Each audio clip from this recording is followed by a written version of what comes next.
Good morning সবাইকে। সবাই কেমন আছো? আশা করি সবাই ভালো আছো, সুস্থ আছো। আমিও অনেক ভালো আছি।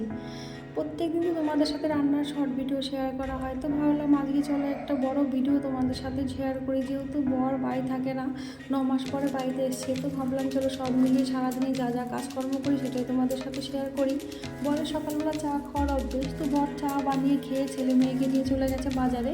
আর এদিকে আমি রান্নাঘরের সমস্ত কাজ টাজ কমপ্লিট করে নিয়েছি। তারপর আমি নিজেও ফ্রেশ হয়ে যে আমাকে চা বানিয়ে রেখে গেছিলো সেটাই আমি খেয়ে নিয়ে একটু বসেছিলাম। তারপর দেখলাম যে ওনাদের আস্তে আস্তে দেরি হয়ে যাচ্ছে খুবই, তো ভাবলাম চলো দেরি যখন হচ্ছে এদিকে আমি রান্নার কাজটা টুকটুক করে সেরে নিই, ঘরে যাওয়া আছে তাই। তো তার জন্য দেখো এখানে আমি ভাত বসিয়ে দিয়েছি, আর ওদিকে আমি সজনে ডাঁটাগুলো কেটে ভালো করে পরিষ্কার করে ধুয়ে ওটাকে আমি সেদ্ধ করতে বসিয়ে দিয়েছি নুন দিয়ে। তারপর এটা যখন সেদ্ধ হয়ে যাবে তখন আমি এটা নামিয়ে নেবো, আর এদিকে কড়ার মধ্যে দিয়ে দেবো তেল গরম করতে।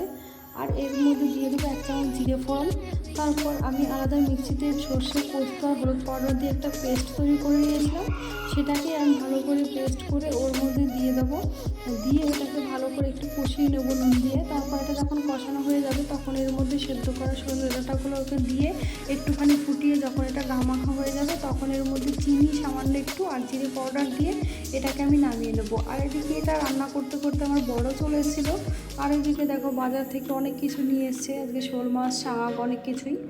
কিন্তু অনেক আমাদের এখান দিয়ে তো তোমার রুই, কাতলা আর বাটা পোনা ছাড়া কিছুই যায় না। তো আর বাড়িতে যেহেতু এসছে সেই জন্য আমি ভাবলাম বাজারে পাঠায়, বাজারে গেলে অন্য রকমের মাছ পাবো। তো সেই জন্য দেখো বাজার থেকে আজকে শোল মাছ নিয়ে এসেছিলো। আর এটাকে খেতে তো আমাদের খুবই ভালো লাগে, সবার খুব প্রিয়। তো শোল মাছগুলো ছাড়াতে আমার আঁশগুলো ছাড়াতে এত কষ্ট হচ্ছিলো কী আর বলবো, যেহেতু হাতের নখগুলো ছিল না, তো একটু একটু নখ ছিল, কালকে আমি কেটে দিয়েছিলাম, সেই জন্য আঁশগুলো ছাড়াতে আমার খুবই কষ্ট হচ্ছিলো। যেখানে টাইম লাগতো 5-10 মিনিট সেখানে আমার 15-20 মিনিট লেগে গেছিলো শুধু আঁশগুলো ছাড়াতে।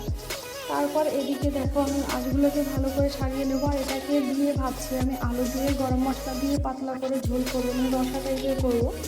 আর এই মাছে না একটু একটু ডিমও হয়েছিল, আর এটা খেতে খুবই টেস্টি হয়েছিল তরকারিটা।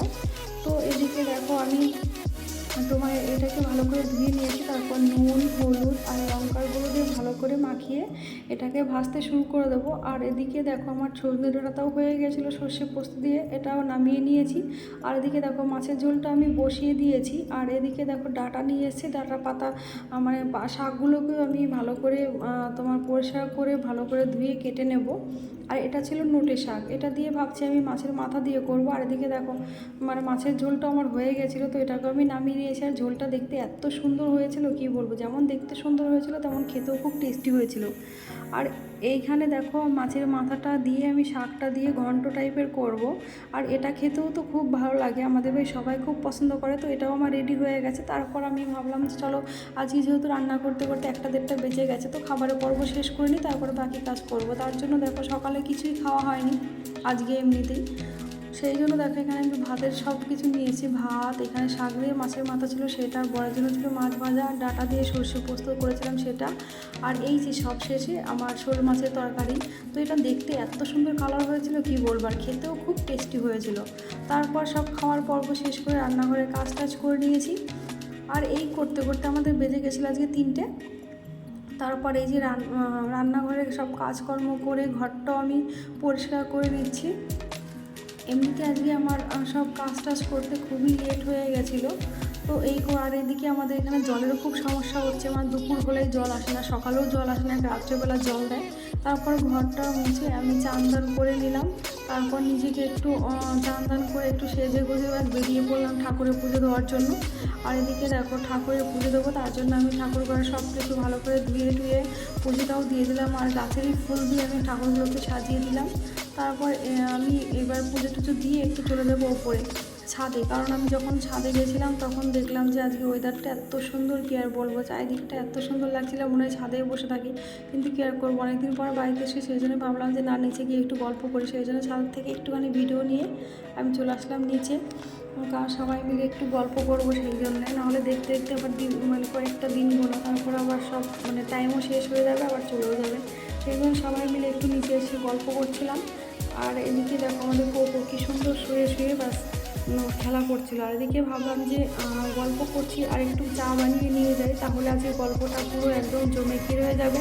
সেই জন্য দেখো এখানে আমি 3 জনের জন্য 3 কাপ চা তৈরি করে নিলাম। আর ছেলে তো আইসক্রিম খাচ্ছিলো, তারপর চাটা খেয়ে আমি তোমার রান্না করতে যাব। আর আজকে রাত্রেবেলা নিয়ে এসেছিলো আবার খাসির মাংস, তো সেটাকে আমি রান্না করব। আর এদিকে বর চা খেয়ে কোকোর জন্য যে মুরগির পাগুলো নিয়ে এসেছিলো সেটাকে ভালো করে তোমার ধুয়ে ওটাকে সেদ্ধ বসিয়ে দিয়েছিল ছাড়ানোর জন্যে। তো ওটাকে সেদ্ধ বসিয়ে ব্যাস ওটাকে ছাড়িয়ে এবার কোকোকে দেবে আর কিছুটা রেখে দেবে তোমার প্রত্যেক দিনের জন্য, মানে যে যে কদিন আর কি কোকো খায়, তো মানে খাওয়াতে মানে শেষ না হয়। তারপর ওটাকে তো মানে পরিষ্কার করে ভালো করে ধুয়ে নিয়েছিল কোকোকে খাওয়াবে দেখে। আর এদিকে দেখো পড়াতে এসেছিলো আর কোকো এখানেও চলে এসছে বদমাইশি করার জন্য। তো এখানে দেখো চুপচাপ পাশেই বসেছিল কোকো। আর এদিকে দেখো পাগুলো ছাড়াচ্ছিল। আর এদিকে আমি রান্না করার জন্য তোমার রাতের ডিনারের জন্য রুটি তৈরি করে নিয়েছি। আর এদিকে খাসির মাংস করেছিলাম। আর কোকো দেখো কীভাবে কিউট করে বসে আছে আমাদের এখানে। আজকের জন্য এ পর্যন্ত, টাটা। ভালো লাগলে ভিডিওটি শেয়ার করো, কমেন্ট করো, লাইক করো।